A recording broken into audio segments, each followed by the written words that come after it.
Morning, everyone. Welcome back to another Seven Eagle Academy session. Got a great guest joining us today. Our mentor today is Mike Nolan, a military veteran who successfully made a transition from service into the business and technology world. After his time in the military, Mike went on to build an impressive career and spent some time working for Salesforce, one of the most recognized companies in the tech industry. What's really cool is that today Mike continues to give back to the veteran community through military talent connectors, where he's helping vets connect military talent with companies that need great leaders. So Mike, he brings a lot of experience around leadership, career transition, and navigating the corporate world after the military. And I know everyone will get a great deal of value from his story today. Mike, we're really grateful to have you on here today. Welcome to the Seven Eagle Academy. Thanks, Matt, and appreciate everyone carving out some time and letting me be a part of this event with you all. So appreciate the opportunity. Thank you.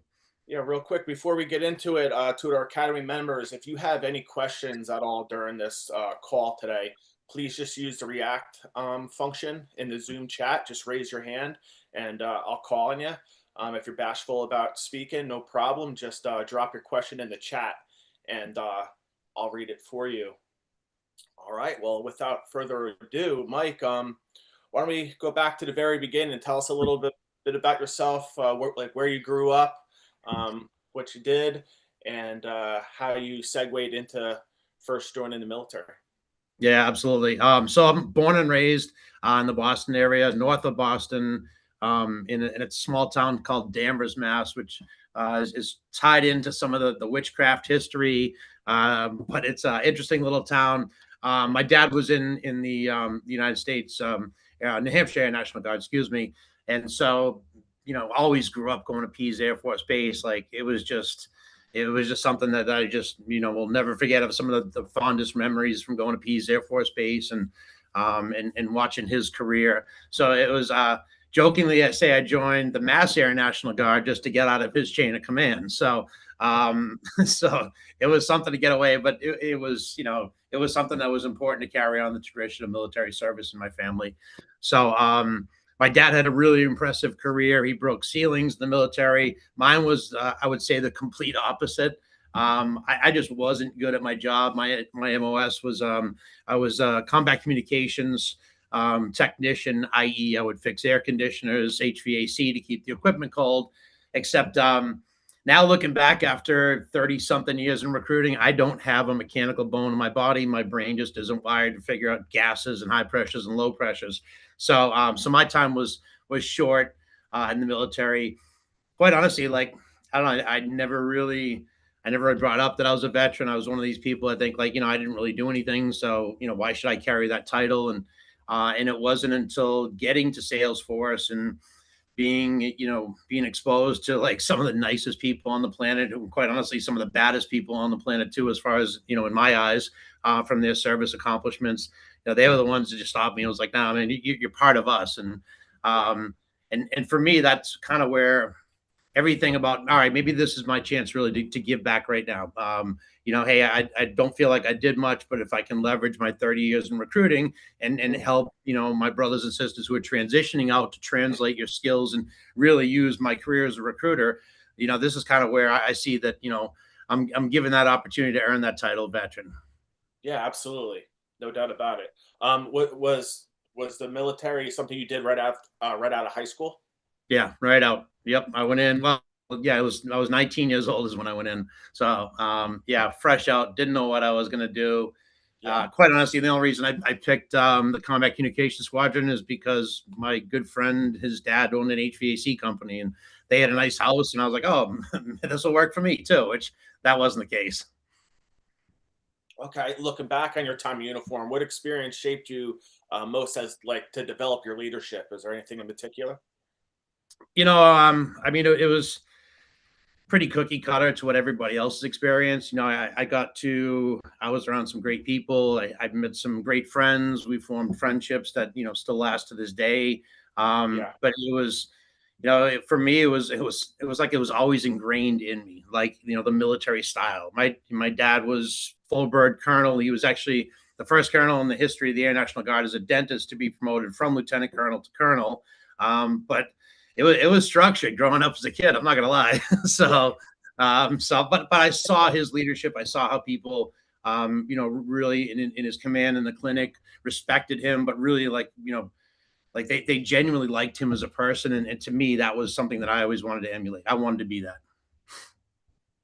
So during your time in the reserves, were you also going to school, or were you picking up like trade schools or anything like that to just build your skill sets?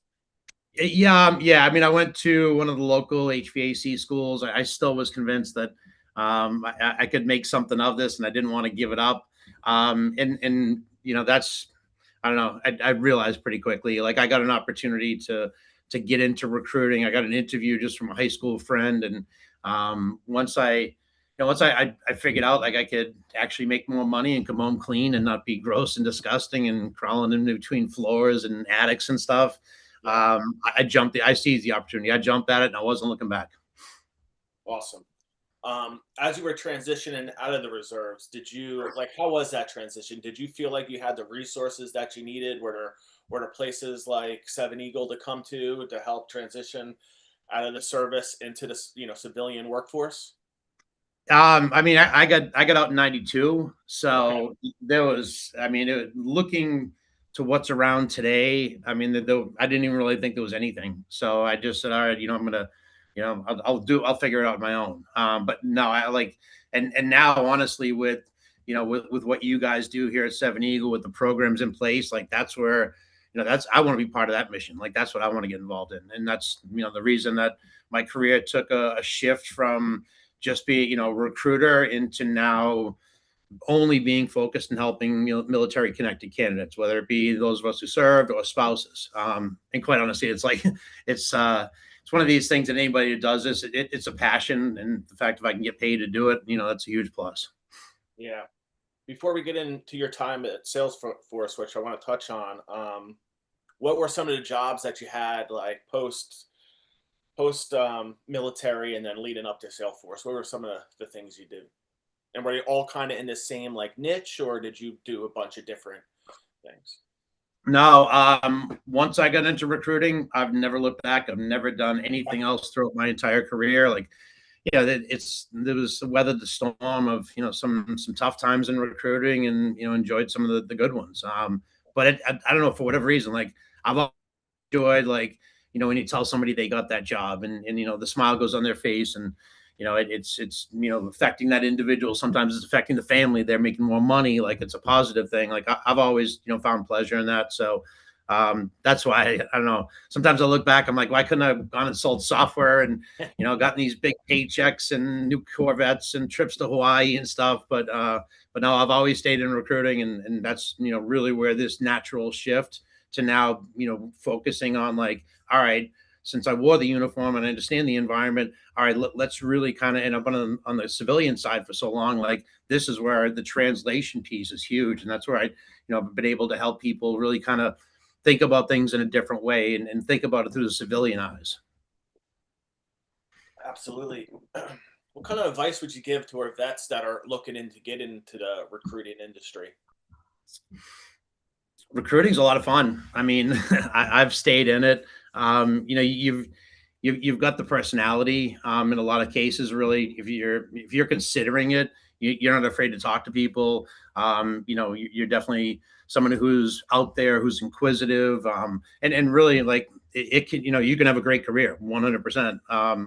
Quite honestly, my plan, not this year, but with the company, is to grow it. I'd love to scale once everything gets proven in place, from what I want to do from a project basis, which is going in and helping organizations set up SkillBridge.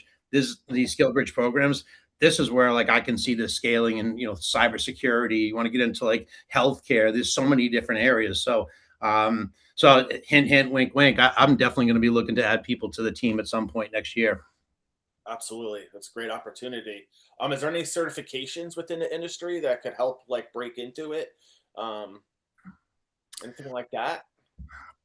Or kind You of know, trial by error, just if you're into it, just kind of work experience.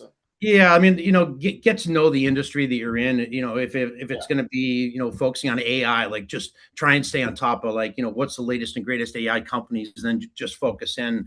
But wherever your passion lies, just become as educated as possible that you of what you can learn about the industry that you want to go recruit in. Yeah. Speaking of AI, it's not coming. It seems like it's already here, right? Yeah. Um, yeah. It's like, do you know any resources or good books just to really dive in deep to the AI? I mean, do you see it taking over that like the industry? I mean, there's some. It's definitely. I wouldn't say taking over because you're really there's pieces that AI can do, but you really can't get the human interaction, Yeah. which is key. Quite honestly, I mean, it can automate certain things and make your life easier. I mean, there's matching capabilities. There's a lot out there, but still, at the end of the day, you know, you got to have a person. Like you're never going to be able to automate that. You know, the whole recruiting process. So but you know, hey, I mean, AI, what it's doing is, you know, different industries like marketing and stuff. I mean, I can see a lot of jobs going away because of AI. So yeah, it's here, it's taken over. But you know, you can also use it to your advantage. So it's not a bad thing. I use it every day, all day long. I sound like a whiz now when I send emails because I just say, "Hey, can you polish this up?" But Yeah. honestly, it's a great tool because you know this where like you know when I read something that it spits back to me, you know, I give it the email, it does sound more polished. So I'm Sure. huge benefits to it as well. Yeah, absolutely. I was told to use it as a tool, like you just said, but it's really like your co-pilot. You know, it's not going to do everything for you, but it's going to get you, 80% there, and then you kind of refine it. Yep. Within the industry, is there any like big challenges that we should look out for, like breaking in? Anything to be wary about? Um, I mean, not you know, I've been focused in the software and software as a service SaaS space. Okay. I've always been in application software since 1996. So I've stuck in one industry and just wrote it out and stayed with it. But you know, there's definitely there's a lot of like hot trends and hot industries like data center, Yeah. cybersecurity is huge. You know, and then getting out of technical, like and specifically why I'd mentioned healthcare. You know, there's definitely some hot industries out there. You just got to figure out like what's the one that interests you. Like, why do you want to be a part of it? Because you know, it's got to be that motivation and reason that you get up every day, put your pants on, and say, all right, let's tackle this. So find something that I always you know encourage people to find something that you're interested in. Make sure it's going to be something that you know you want to get up and you want to get involved in. All right. So let's talk about Salesforce, huge company. For Yep. veterans that may not know much about it, can you explain what the company is, what it does, and then like what your job and day to day life look like within the company? Yeah, sure. Spent it was 5 days shy of 11 years there, so that's my longest tenure in any throughout my entire career. But I went in as a sales recruiter. Salesforce is a multi-billion-dollar. It's like kind of the one-stop shop software company now. It started off as CRM, but with all the capabilities they have, they can run anything from the smallest mom and pop shop to the largest global organizations. The company, I mean, the growth that they had, I started in, what was it, 2014, and it was not even 14. Well, yeah, it was December of 2014. There wasn't even 15,000 people at the company. I think there's like 85,000 people somewhere in there now. The growth they had it was insane. I mean, they were having 20% growth year over year for 20 years straight, and they're in the billions. So I believe they still hold the title, the fastest growing software company. Wow. Um, it was good. I went in as a sales recruiter, like you know, hot company, you know, really easy. It was easier to recruit for when you've got you know such a solid name brand. But they Yeah. did have a great. The community and the culture in the organization was something that I've never seen before. Okay. Everybody had 7 volunteer days a year, which was like odd to me that a company is going to just say, "Hey, yeah, go volunteer." That's you know aside from you know paid time off and you know, holidays and whatever.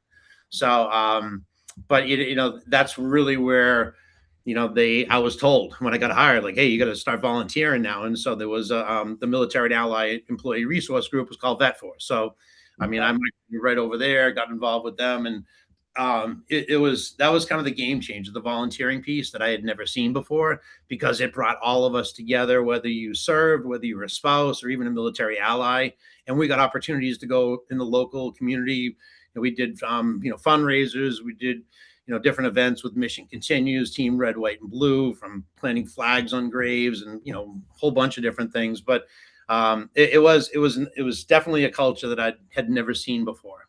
So, but also a company that I realized once I started getting involved, we didn't have military recruiting programs. So it was something that after what I say is about a year and a half of throwing a temper tantrum and stomping my feet, they said, "Hey, put a business case together and pitch the case, and if it's good, then we'll move forward." And so successfully did that, and then built it and ran it for 5 years until. Interesting enough about the AI comment, I was one of the 4,000 people that were laid off when Benioff said AI could do our jobs. So, Oh, wow. so yeah, AI, I guess, stung me in the butt, Matt. I'm not gonna lie. Okay. That's unfortunate. Um, so you talked about culture. Did you see any similarities in the culture from your time in the military to, working with Salesforce in a corporate world like that? There was, I mean, so it was nice that we had our little groups that we could kind of go hang out, be ourselves. Like, we didn't have to really worry about offending somebody by using some language that somebody, or swearing or something like. But it's when we got together, it's like we knew we could be ourselves. We could talk, we could make fun of each other and just joke, and not really have to worry about, like, all right, is someone, someone going to think that we're out of place or out of touch, which was nice. We got the opportunities to give back. We did things out in the public, outside of the office, which was good. Yeah, I will say that, like, it's a very accepting culture at Salesforce. Like, people, you've got there was 12 employee resource groups. So you definitely had, depending on where you aligned, you had like a community of people that you can go to. It was very supportive. Quite honestly, I think for a lot of us, like, we don't want a lot of the fame. We just like, all right, we'll do our thing. And we don't really need a ton of recognition. But the company did give us, they had every employee resource group had a month to celebrate. So we had November, which was kind of nice because we did, we got some money to get involved. We got to participate in the New York City Veterans Day Parade. I've even got the United War Veterans Council shirt on right now, was the organization that runs it. But for 4 years in a row, they've been a sponsor and they've been participating in the parade. So stuff like that. It was definitely, it was good to just like do things like that. Really have the company fund us to do things like that in a big standout splash sort of way. Okay. So you went from, recruiting, right, for that long, and then you kind of entered the tech and SaaS industry. Um, what would you say to any veterans looking to get started in the SaaS industry, the tech industry? Like, where would you recommend they start? Is there some prerequisites at all? Do they need certifications? What kind of skills would they need to enter? So, I mean, that's it's a tough question to answer, but the simplest way that I can answer it is align yourself, connect with people that are doing the job that you want to do, because every different job is going to have different qualifications. But like, this, we'll kind of talk into it a little bit more, but like, trust your brothers and sisters. I say it all the time. Like, this is where I don't care what branch you are from. Like, if you send me Yeah. a connection on LinkedIn, like, hey, Mike, I saw you're working at this company. This, it's something that I think I want to do. I'm leaving the military. Could Hmm. we get some time and get in a call? I'd love to, learn more about your job. This is where within our community, people will stop what they're doing and say, yep, absolutely. Like, when do you want to talk? And then this is really where, you trust that, I guess the no filter approach, where we make fun of each other from branch to branch. That's what Yeah. you want to tap into, because you want to find out, like, all right, what does Mike do in his job every day? Like, how could I be qualified to earn Mike's job or to get into the same career path as Mike? And that's really where you need to trust your brothers and sisters to give you, all right, listen, Matt, this is your background now. This is what I would suggest to you to do. But honestly, like, in having open conversations, like, I can start to really hear what you're doing, Matt, and be like, yeah, no, I can totally do this.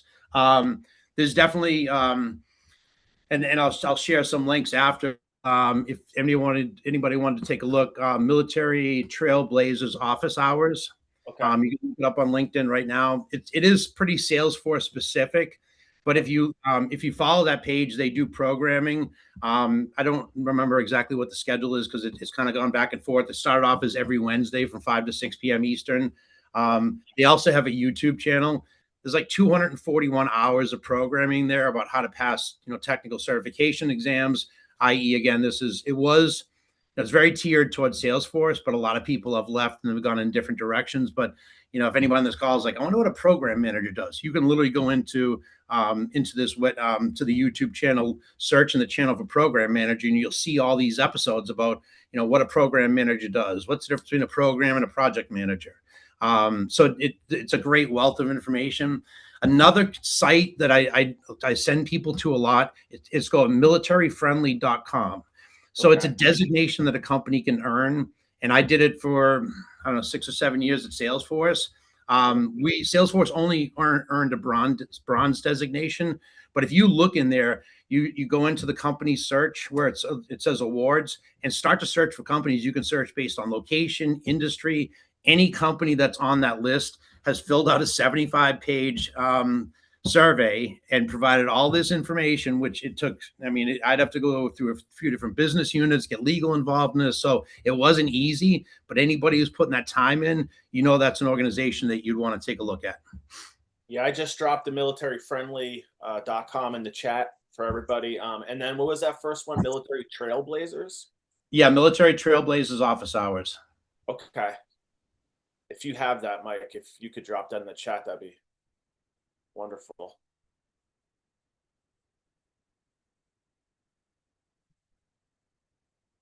Let's see, I'm trying to find it too. And guys, if you have any questions at all, please just raise your hand. I'll call on you. You could drop your question in the chat. I'll read it for you.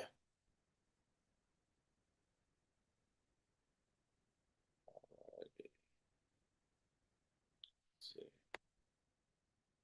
Military Trailblazers. All right. So, Mike, it sounded like you were talking about the importance of networking and just finding a mentor in the industry, right? Would you say that's spot on as far as how you can, accelerate?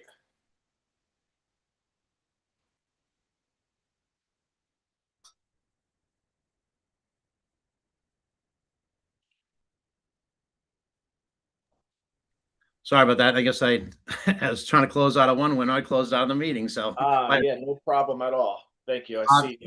Yeah, I Daniel. just dropped the link in for that YouTube channel. Amazing.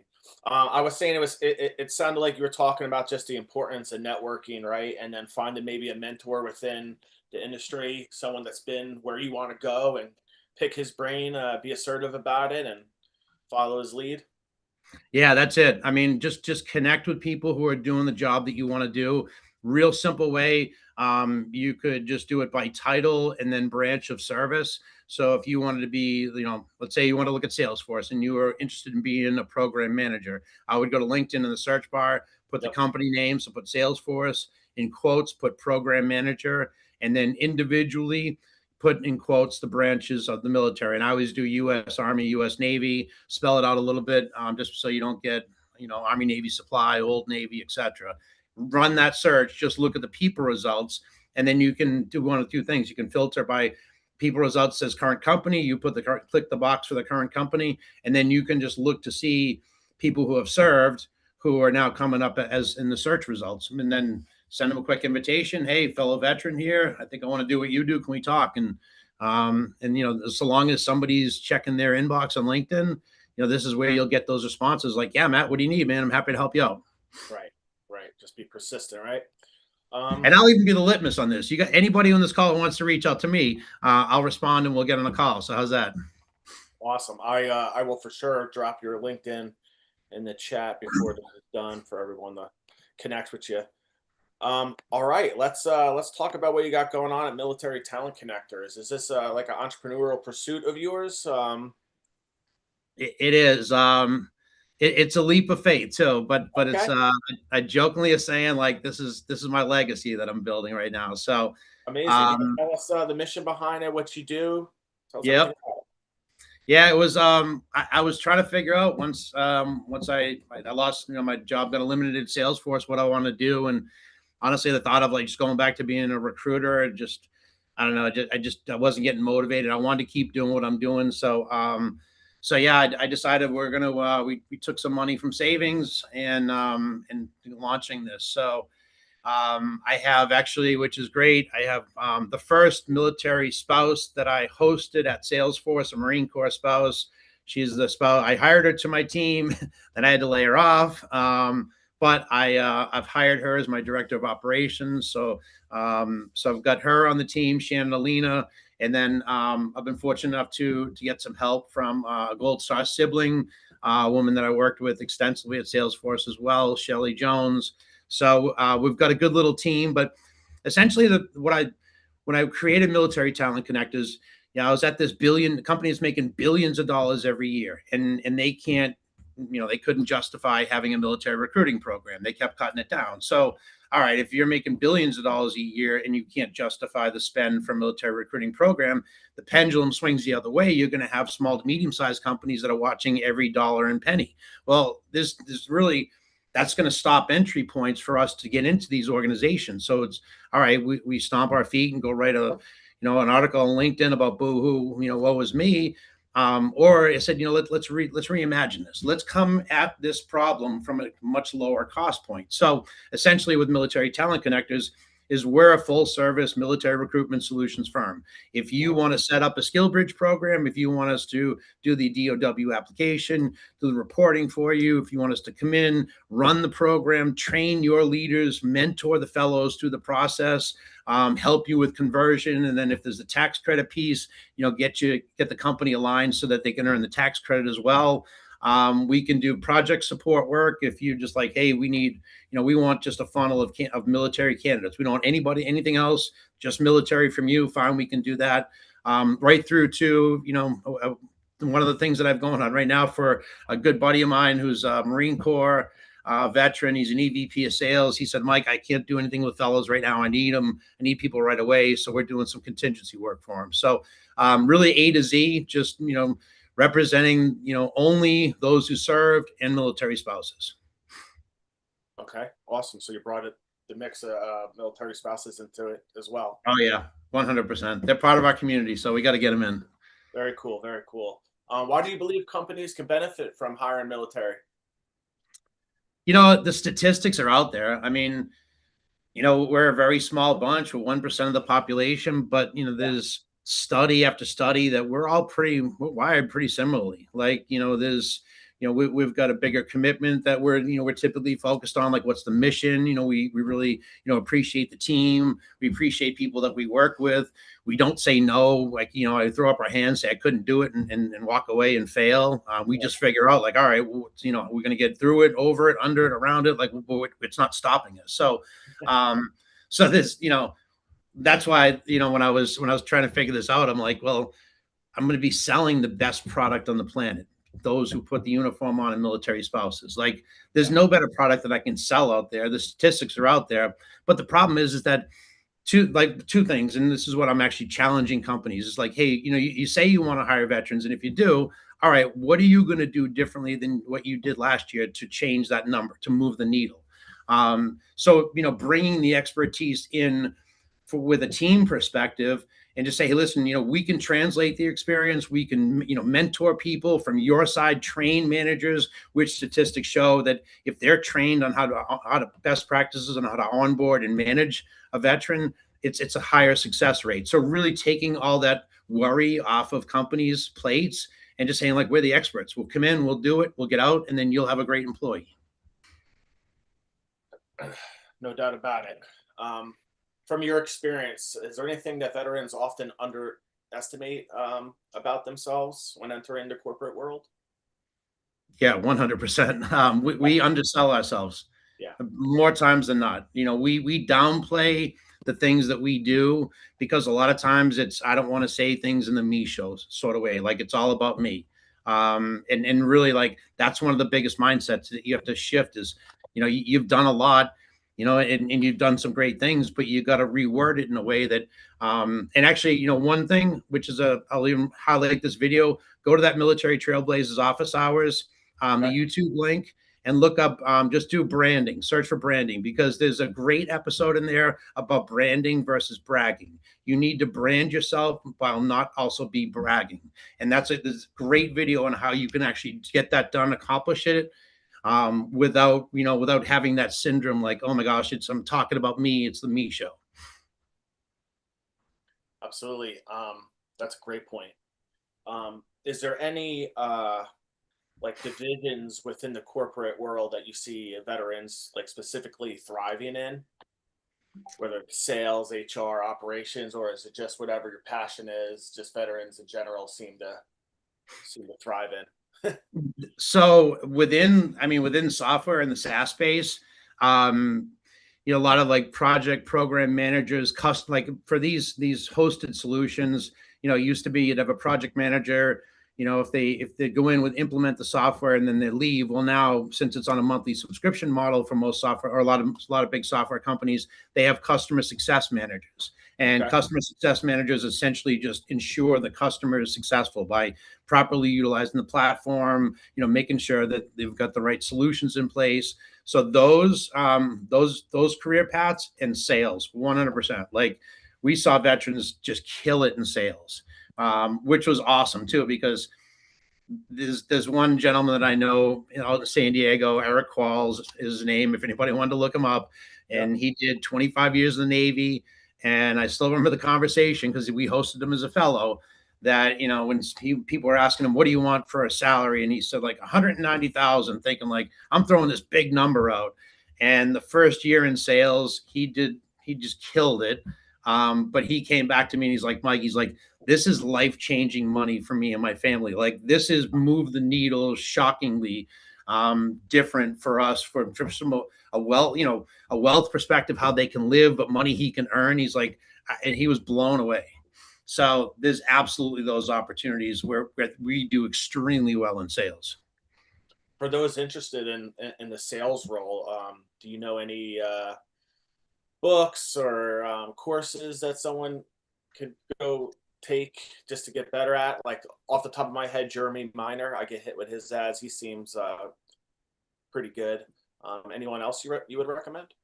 Well, I mean, I'll tell you for myself, like I'm reading the Challenger methodology book right now. Well, I'm listening to the Audible book.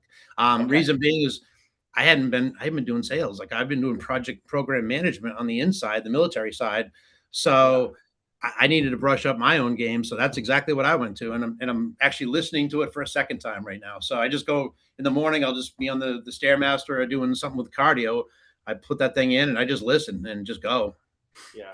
It seems like you're never quite done, right? You never quite mastered it. It's always continuing education, right? Well, yeah, like there's certain things if you hear it again and like, all right, the stuff going like, all right, I know that. But you're like, yeah, it's the refresher is always good. But it gives me it, I'll tell you, in next week, or excuse me, tomorrow is the 2 month anniversary since we launched. That's how new this is. But like I've even changed my approach and now what I'm going to clients just after listening to this, I'm like, oh, I'm gonna kind of tweak this a little bit and change this approach. So yeah, but you always got to be learning. So like any types of those books, I think are great. Especially then you can, because leaders want to understand, like a sales leader, like what's your methodology, what's your process, and so reading these and understanding these will give you those best answers. No doubt. Um, let's talk about the companies. What can companies do better when developing their veteran talent pool? I mean, companies really, they just have to invest in training people to be able to translate, or bringing dedicated resources in. Um, it's not it's not something by osmosis that any recruiter is just going to absorb and be able to look at a military resume and get excited about wanting to have a conversation because of what they can translate out of there. It's more of like, oh geez, like I don't know, like they don't feel confident and they don't have the experience to translate it. So people, that's where the problem is, that they'll quickly pass on us, because if there's going to be a civilian who's got a cookie cutter resume of being in the industry for a while, I mean that's the no brainer where they're going to go. Yeah. All right. I did drop your website and your LinkedIn in the chat for everyone to connect with you and follow. Do you have anything else you want to mention about military talent connectors? Well, so the only other thing that I'll mention, after years of being a broken record and just saying the same talk track and seeing it was working for people, Mm, and hearing words of encouragement to say you should write this, you write a book. yeah, I'd laughed for years because I was always the one through school. I'd get the cliff notes as opposed to reading the book. So, yeah, but I decided to put the I say pen to paper, but more fingers to the keyboard, and just started typing this thing out. But I made it more of like a field manual, so kind of cliff notes type approach. It's called the mission methodology. So I'm gonna share the link with Matt, yep, and have him put in the chat as well. But anybody who's interested, like this is a career transition manual. It's simple. I'm a KISS guy. Keep it simple, stupid. So it's based off of that. But it's going to be, we're putting the finishing touches on it right now. I'm hoping to have it done by May. But if anybody wants to sign up, there's a Google form on there. We'll keep you updated on the release and send, and then get it out to everybody once it's live and ready for public viewing. So, yeah. I did just drop that link in the chat. So guys, please check that out. Lindsay, I see your hand up. Feel free. Hi, good morning. Thank you for being here, and I really enjoyed this. I have a couple questions. sure. Um, so you kind of touched on, companies needing to like train military better to have a better success rate. So I know that the amount of veterans that leave their jobs is pretty high, like within the first year. Mhm. Can you like go into any more detail about like what makes someone more of a long-term success versus not? Well, the simple thing that I've been telling people for years when you look for a job is you need to check three boxes. And think of it like the tip of the triangle. The first box is going to be the company. Why do you like the company? Is it based off of their products? Is it based off their culture? Do you know a bunch of people there? Like you got to get behind that first and foremost. The next two most important things are the wits and the fours, the people you're going to work with and the people you're going to work for. Um, there's the training is absolutely critical, from a leader's perspective, or if not, if they've got another veteran on the team or understand and have experience managing a veteran before. A lot of times, like you know, and this is where the failure rate is so high. We're thrown into a culture, we're thrown into an organization. There's no support. Was it the right fit? Little things like this make a huge difference. Because if you step into a place where it's sink or swim and you're not going to get any support, and even it's not like we need our hands held or anything, but like you just need to approach things a little bit differently depending upon where you are, and especially if you're leaving active duty and you're coming to the civilian side for the first time and you're starting a career. Like you need to make sure that that organization understands. I don't care whether you did 4 years, what you're bringing to the table, because you're bringing a different perspective, and they can recognize that and tap into that, or they can just kind of see it as like you're going against the grain. And that's the going against the grain is where it just becomes frustrating. There's the countless stories that are out there, but that absolutely attests that high. God, I think 60 something percent numbers is the last statistic I believe I saw. So yeah, that would be my best suggestion. Yeah, do companies have concerns about that? Like, do they know that statistic, and does that kind of make some uh, more reluctant to hire veterans? It depends on the organization. Like some do, some just don't, some ignore it. Like it's just like, all right, like is it really that important? And that's really kind of where you've got to determine, like, do we where do we rank on their priority list from a company perspective of who you're taking a look at. But and then this is really where talking to people who are doing the same job that you are. um you know hey, one question you should absolutely ask them, like, hey, Matt, you've been at this company for 3 years, like what's the glue that's keeping you there? Or hey, Matt, you've been here for 7 months, is it everything you thought when you were like me on the outside looking in? So really, do the checks. And like this is where tapping into the no filter of how we make fun of each other from branch to branch, but like this is really where you want that no filter from a fellow veteran to be like, something, this place is great, or something, I can't wait to leave here every day, but it's still a paycheck, and I can do the job. And so really kind of just that's the beauty of what we bring to each other, is that I'm not going to give you some corporate sugar coated candy answer. I'm going to tell you exactly how it is. All right, one more question, if that's all right. So, Absolutely. All right. so this is my third week here, and when I came in, I was kind of like 0% chance that I want to do sales ever. But Mhm. as you know, I'm hearing more and more mentors. I'm kind of starting to think, well, maybe this isn't so bad. Can you go more into kind of the stress or day to day or anything else that you can argue for doing sales? Well, you gotta look at the organization, and you gotta understand how the organization sells. At Salesforce, we had a pretty high success rate because the team because you sell in a team environment. It's not just one person going out. And then this like the team environment worked. It worked really well for veterans that we had going through the fellowship programs who converted over because it was like, all right, like I'm basically just commanding my team. The mission is the customer, and then the mission along the way, that's a sales process. So but there's oh my god, what's her name, Hannah Peck, Hannah, I believe, and then Peck. You can look her up on LinkedIn. Scroll back in her post because she has a video in there. But she was HR, and she talks about how she thought that she could never do sales. And then when she did the fellowship, she's like, it was the perfect opportunity for me. You honestly, like, even reach out to her and connect with her. Say, hey, listen, I was on the podcast with Mike Nolan, and he mentioned your name. And, I just saw your video. Like, she would totally connect with you. And then you could even ask her, like, hey, who are some of the other fellows that have gone through at Salesforce, just to get their perspective of, like, no way, sales, And it's like, all right, now she's in sales and she's very successful. All right, thank you so much. Yeah. Powerful advice, Mike. Thank you very much. All right, let's dive into let's dive into just personal development and career advice. Throughout your career, any habits or routines that helped you grow professionally? Yes, and I can tell you, when I've seen it, it's if you is plan for every day. Like, take time at the end of the day, write down what you want to get.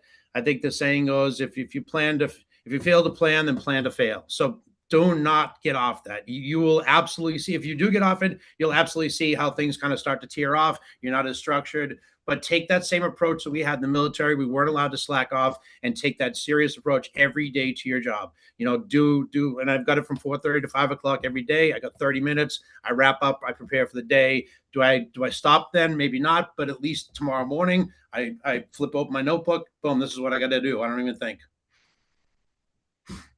Awesome. Is there any particular mindset shifts someone should transition to while transitioning out of the military into the corporate world, or take that go-getter mindset and go full on?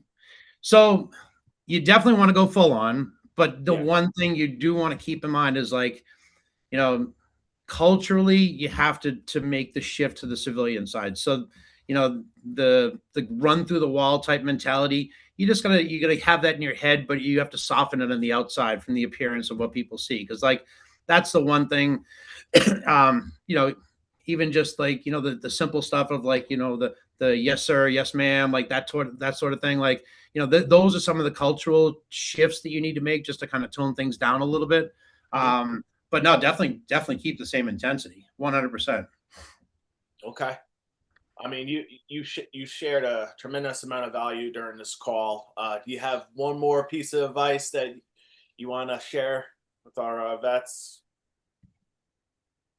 You know, I don't know about necessarily advice or a piece of advice, but, like, the one thing I said, which is probably the most powerful, and this thing that I say over and over again, multiple times a day, just the simplicity of it is just trust your brothers and sisters. Like, Okay. how many years ago did I get out? 30 something years ago, and it's like now I've turned my entire existence from a career into helping you all out. So, like, the when you get on the other side, and then you're officially in the veteran status with us, like, you'll feel the opportunity once you make your transition to want to go help others. So, hey, if you had a great one, they have a great one. But, if yours sucked, then, maybe, hey, I can help somebody else out so they don't have to go through what I went through. Great advice. Christopher Keefe, fire away, brother.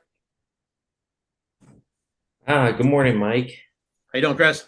I'm doing good. How are you doing?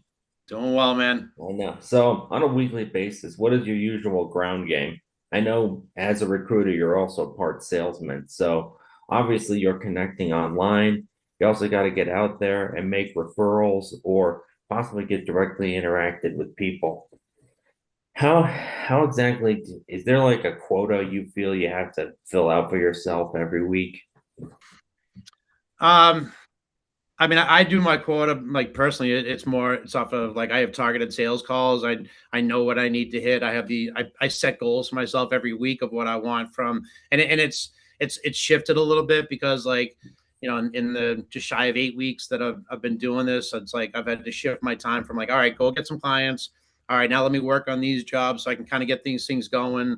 But also it's like I've got the priorities which I totally forgot. Like you do literally. I mean, I have to do everything from all the stuff with the registering for the taxes, and it's like, yeah, for me, I've built in like a half a day of like, all right, I need to do just administrative stuff for the business. So, but like, don't the biggest thing is like, don't be shy. Get out there. Don't ever hesitate to not send somebody a LinkedIn invitation. Just be sincere, be courteous about like, hey, Christopher, I want to do what you do, man. Hey, can I get some time in your calendar? I'd love to have a conversation with you. And then also when you're starting to build up your network, your connections and who you're going to who's going to align with certain things, keep in mind you want different people from different roles. Like you want somebody who can be like that career mentor. So this is somebody that not specific to the job that you're doing, but like, hey, I want to bounce this off you, like from a more strategic standpoint. Get somebody who can fill in at the senior level. Then you're going to get people who are going to be aligned to the job that you do. And then those ones who are going to be really the ones that are going to be helping you out from a day to day as you're trying to successfully complete your mission of earning a job doing what you want to do. Yeah, that sounds about right. And then one other one too, which I'll throw it out there. And keep this in mind too. Like when you're going through the interview process, I mean, it's not going to be an easy process. It's going to be frustrating at times, but just keep the structure, get your mentors. But one mentor that you should absolutely have in your corner is the mentor I call the cheerleader. Doesn't have to be anybody associated. Heck, it can be your wife, your girlfriend. Like for me, it'd probably be my daughter. Just that one person where you're just Definitely my wife. like I'm just in the dumps about it. Like that one person that can just go to you and like, come on, Christopher, man, turn this around. You got this. Like, so make sure you got a cheerleader in your corner when you're going through this because they can bring you out from the dumps real quick. Already do. My wife is 100% supportive of what I'm doing and keeps telling me I can definitely do it. That's great. There's the video for the sales question with Hannah Peck, everyone. So if you want to watch that. Cool. Thank you. Absolutely. Yeah, check out the links in the chat, right? We dropped a few websites that were recommended. We have Mike's book in there. We have his LinkedIn account, so be sure to connect with him. Other than that, Mike, I can't thank you enough for coming on today and just sharing your story with our community. Conversations like this are incredibly important. We're all trying to navigate the new chapter in our lives and, figure it out. So thank you so much on behalf of Seven Eagle. Thank you. Hey, Matt, appreciate the opportunity. And like I said, anybody, if I can help you out, do not be shy. Send me an email, give me through LinkedIn, whatever, and we'll connect. All right. Awesome. Cool. Again.